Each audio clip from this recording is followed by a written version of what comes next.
काही जी तोडफोड करणाऱ्या महिला आहेत, टोळी आहे, त्यांना पकडण्यात आलेलं आहे.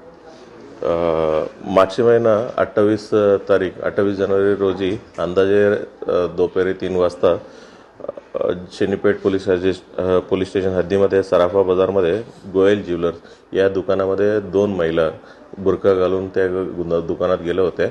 त्यांना काय बहाणा सांगून ते काय ज्वेलर्स वगैरे काही सोनं वगैरे बघायचं अशा त्यांना दाखवण्याचे त्यांचं लक्ष विचलित केलं.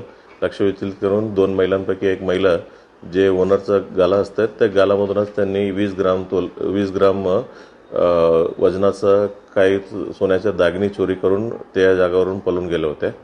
आणि त्याच्यानंतर त्याच दिवशी आम्ही शेनीपेठ पोलीस स्टेशनला गुन्हा दाखल केलं आणि ते पूर्ण CCTV फुटेजने फॉलोअप करून त्यांना मालेगावपर्यंत फॉलोअप केलं. मालेगावपर्यंत फॉलोअप झाल्यानंतर त्याचं गोपनीय माहिती आधारित 2 महिलांना अटक करण्यात आले होते.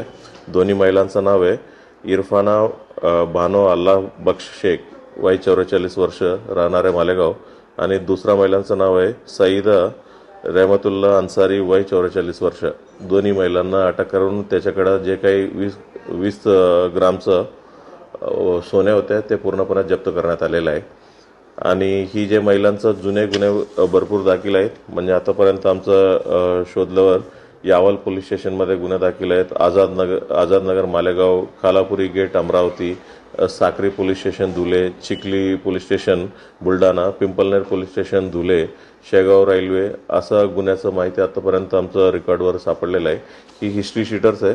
ते दिवशी देखील यावल पोलीस स्टेशनच्या एका जुन्या गुन्ह्यामधलं एक तारखेसाठी आलं होत्या कोर्टाच्या तारखेसाठी. त्यांनी एक स्विफ्ट डिझायर गाडी करून इथं यावल पोलीस स्टेशनला त्या गुन्ह्याचं कोर्टामध्ये हजर होऊन ते पूर्ण ट्रायल झालं. त्याचं पूर्ण कोर्ट प्रोसिजर झाल्यानंतर परत जाताना ही गुन्हा केल्या होत्या. ही एकदम सराईत गुन्हेगार आहे. ह्यांना आपलं शेनीपेठ पोलीस स्टेशनचा पोलीस अधिकारी आणि कर्मचाऱ्यांनी खूप मेहनत घेऊन हे गुन्हा उघडकीस आणलेला आहे.